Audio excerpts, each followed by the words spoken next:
신실하게 신앙생활을 하는 한 젊은 부부가 있었습니다. 이 부부에게는 두 아이가 있었는데 두 아이 모두 태어나면서부터 낭포성 섬유증이라는 희귀 난치병을 가지고 태어나게 됩니다. 이 병은 몸속에 비정상적으로 끈적끈적한 점액이 생성이 돼서 혈액순환을 막고 결국에는 장기가 손상되고 감염과 호흡곤란을 끊임없이 겪으면서 죽게 되는 그런 질환입니다. 두 아이는 아무리 밥을 먹어도 살이 찌지 않았습니다. 끊임없이 기침을 하고 숨도 고통스럽게 내쉬었습니다. 하루에도 몇 번씩 가슴을 쳐서 가래를 뱉어내도록 해야 했고 1년에 몇 주 동안은 병원에 입원을 해야만 했습니다. 영리하고 밝은 성격을 가졌던 큰아이는 12살에 세상을 떠났고 둘째는 고등학교 때 몇 번의 위기는 있었지만 잘 넘겼고 대학까지 진학을 합니다. 부부는 아이가 점점 건강해지는 것 같아서 기적적인 치유가 일어날 수 있겠구나 기대를 가지고 더 열심히 하나님께 매달렸지만 안타깝게도 기적은 일어나지 않았습니다. 23살이 되던 해에 생일을 며칠 앞두고 둘째마저 하늘로 떠나보내야만 했습니다.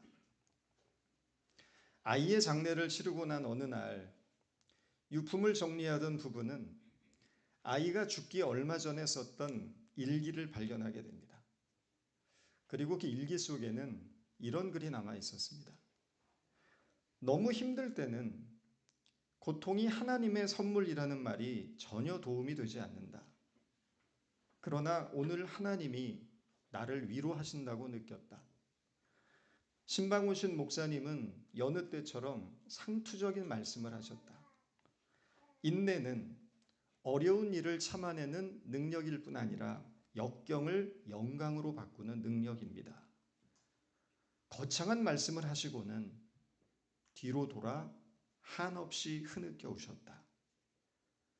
목사님의 눈물이 마치 하나님이 나를 위해 흘리는 눈물 같았다. 때로는 심각한 절망과 고통 앞에 놓여 있는 사람을 보면 저분에게 무슨 말을 해야 할지 적당한 말이 떠오르지 않을 때가 있습니다. 물론 사람의 말도 위로가 되겠으나 어떤 경우는 아무 말 하지 않아도 그저 손을 잡아주고 안아주고 그 곁에 함께 있어주는 것만으로도 더 큰 위로가 될 때가 있습니다. 우리는 고난을 당할 때 그 고난에 대해서 의미를 부여합니다. 세상에 뜻없는 고통은 없어. 하나님이 이 고통을 통해서 뭔가 깨닫게 하시려는 거야.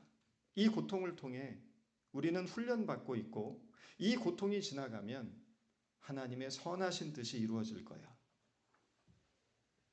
과연 고통에는 뜻이 있을까요? 하나님이 어떤 의도를 가지고 인간에게 고통을 주신다는 것은 정말 사실이겠습니까? 저는 그렇지 않다고 생각합니다. 고통은 고통일 뿐입니다. 고통 속에 숨겨진 의도는 없습니다. 물론 예외가 있기는 합니다. 하나님께서 어떤 구원의 역사를 이루기 위해서 특별히 계획된 고통의 과정을 지나게 하시는 경우도 있습니다. 사도 바울 정도 된다면 그의 고통 속에는 숨겨진 하나님의 뜻이 있을 것입니다. 그러나 우리는 사도 바울이 아닙니다. 우리가 살면서 겪는 고통의 대부분은 굳이 하나님을 믿지 않더라도 모든 사람들이 인생을 살아가면서 겪는 일상적인 성격의 고통들입니다.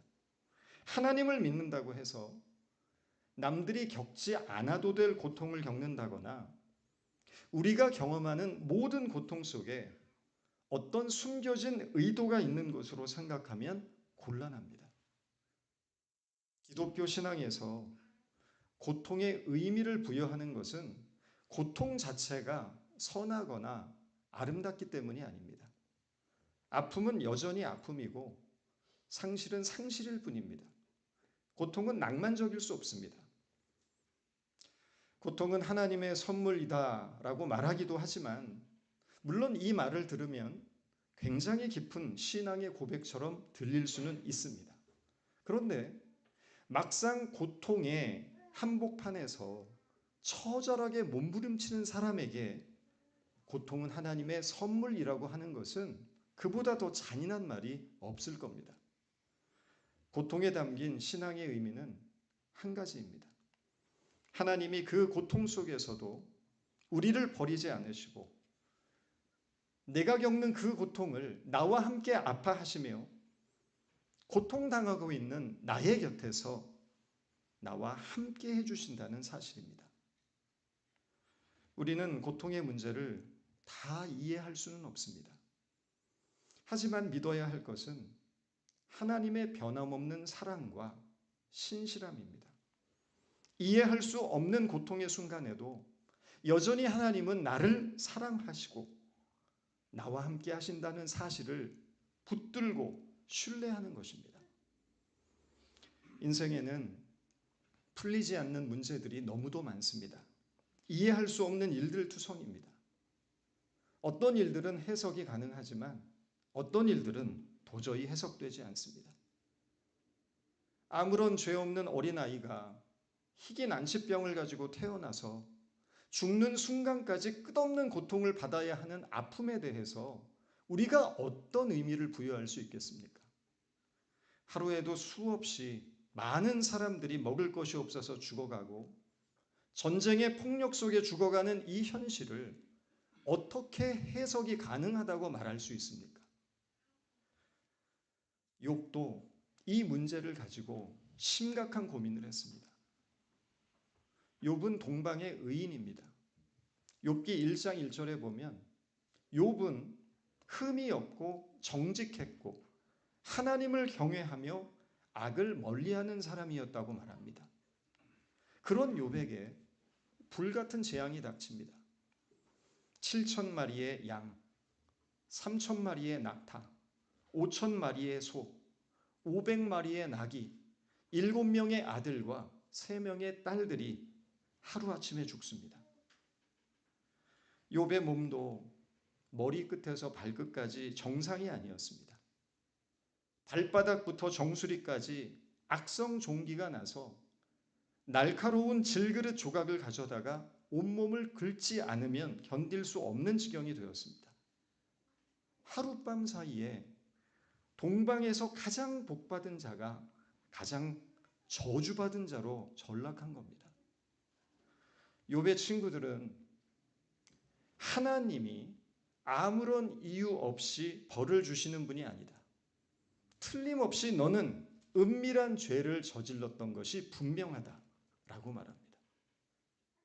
그러나 자기가 벌받을 만한 잘못을 저지르지 않았다고 확신했던 욥은 이 말에 동의하지 않습니다.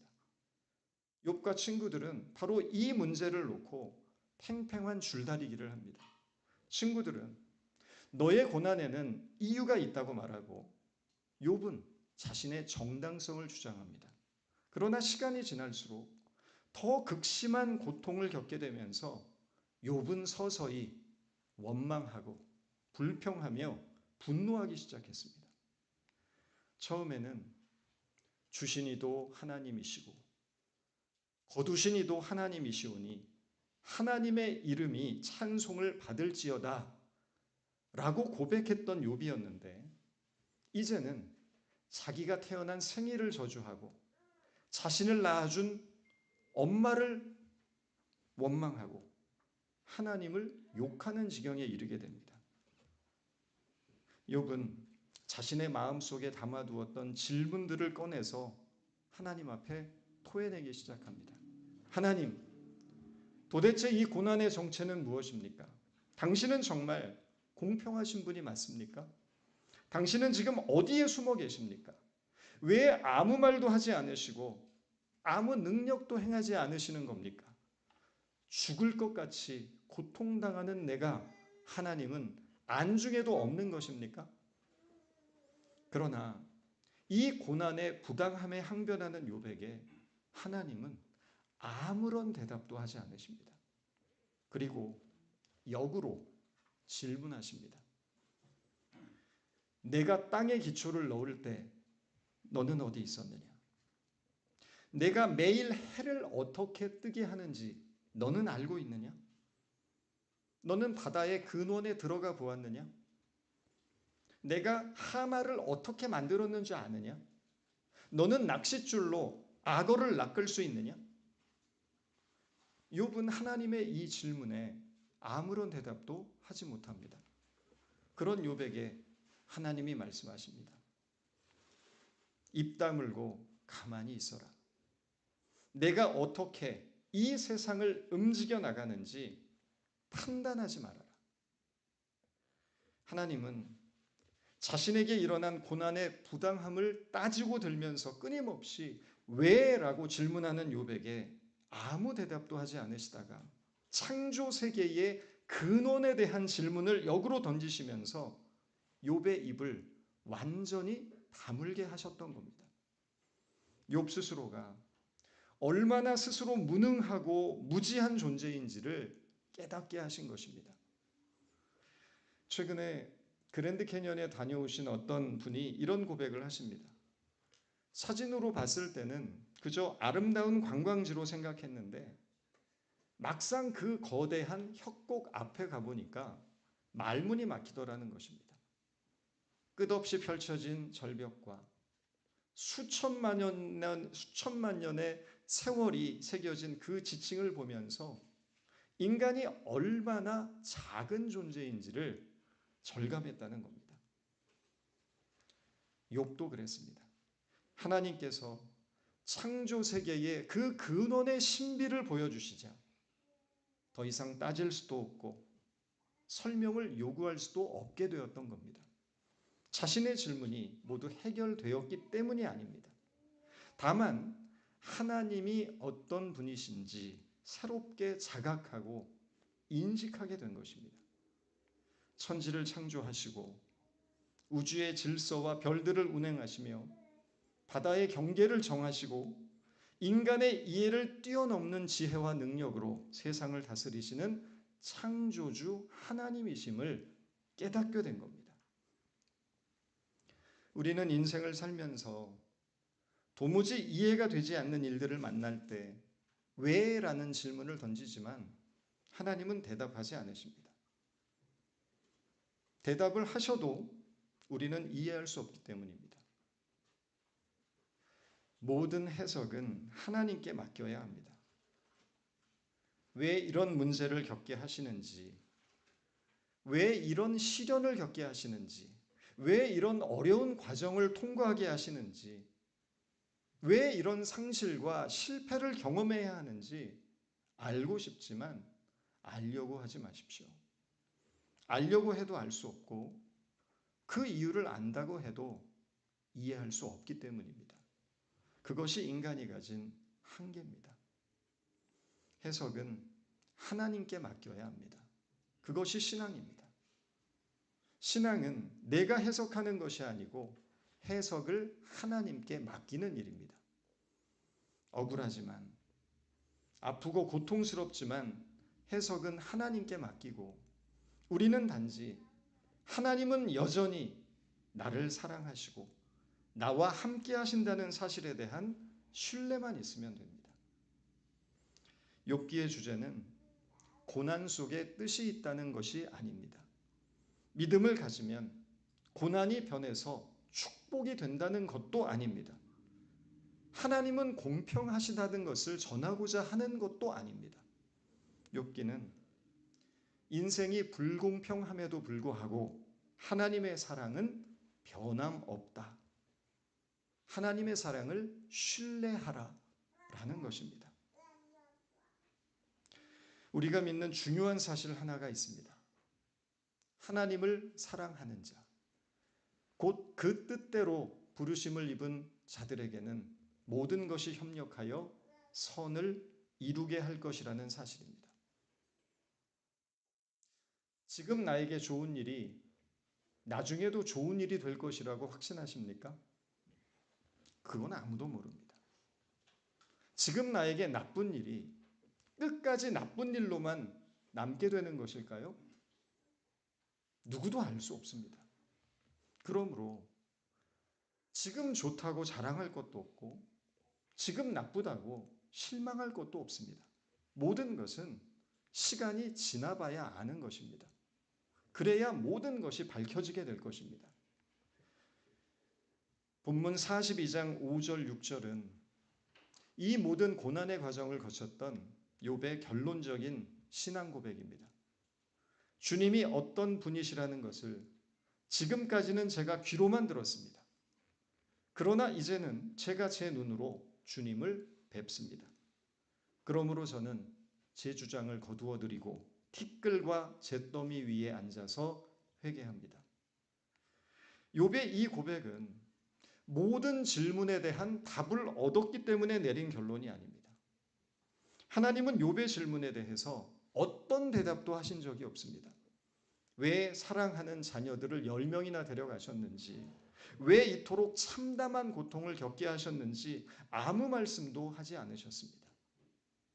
그런데 욥은 고백합니다. 이제는 제가 제 눈으로 주를 뵙습니다. 여기서 우리말 보다라고 번역된 히브리어 라카트카라는 이 말은 경험하다라는 의미로 사용이 됩니다. 따라서 이 말은 하나님을 실제 육안으로 본 것이 아니라 인격적으로 경험하게 되었다라는 뜻입니다. 전에는 하나님을 머리로 알았고 지식으로 알았는데 이제는 하나님을 인격적으로 만나게 되었다고 고백하고 있는 것입니다. 사실 욥은요, 이 참담한 고통이 시작되기 전부터 이미 훌륭한 신앙인이었습니다. 온전하고 정직하고 하나님을 경외하고 악에서 떠난 사람이었습니다. 욥은 하나님을 믿었고 섬겼고 하나님에 대해 많은 것을 알고 있었습니다. 그런데 그 하나님은 아직 귀로 들은 하나님이었던 것입니다. 지식으로 배운 하나님, 전통을 통해서 배운 하나님, 종교 생활을 통해서 배운 하나님이었습니다. 그러나 인생이 무너지는 듯한 삶의 고난을 통과하면서 욥은 하나님에 대한 지식을 넘어 하나님 자신과 인격적으로 만나게 되었던 것입니다. 고난의 이유는 여전히 알지 못합니다. 풀리지 않는 질문은 아직도 남아 있습니다. 하지만 하나님을 인격적으로 만난 욥은 하나님 안에 머물며 티끌과 잿더미 위에서 회개하고 있습니다. 욥의 이 회개는 단순히 어떤 잘못한 일들에 대해서 고백하는 일이 아닙니다. 하나님을 내 생각 속에 가두고 내 논리로 설명할 수 있다고 여겼던 그 어리석음을 내려놓는 회개입니다. 크신 하나님을 내 작은 지식과 이해 속에 가두려고 했던 태도를 버리는 회개입니다. 내가 세상의 중심이 아니라 하나님께서 이 역사와 내 인생의 주인 되심을 고백하는 회개입니다. 독일의 신앙인이자 또 시인이었던 T.S. 엘리엇이 이런 말을 했습니다. 하나님을 믿는다는 것은 이 세상에서 잘 살다가 저 세상에서도 잘 살게 되리라는 사실을 믿는 것이 아니다. 또한 이 세상에서는 못 살았지만 저 세상에서는 잘 살게 될 것이라고 믿는 것도 아니다. 하나님을 믿는다는 것은 지금 내가 살아가는 삶이 가장 위대한 현실임을 믿는 일이다. 여러분, 지금 어떤 현실을 살고 계십니까? 내가 서 있는 삶의 자리가 비록 힘겹고 어렵게 느껴지지만 그 삶이 복되다고 선언하시기 바랍니다. 왜 그렇습니까? 아픔이 있고 고난이 있고 문제가 있지만 우리는 창조주이신 변함없는 하나님의 사랑 속에서 살아가고 있기 때문입니다.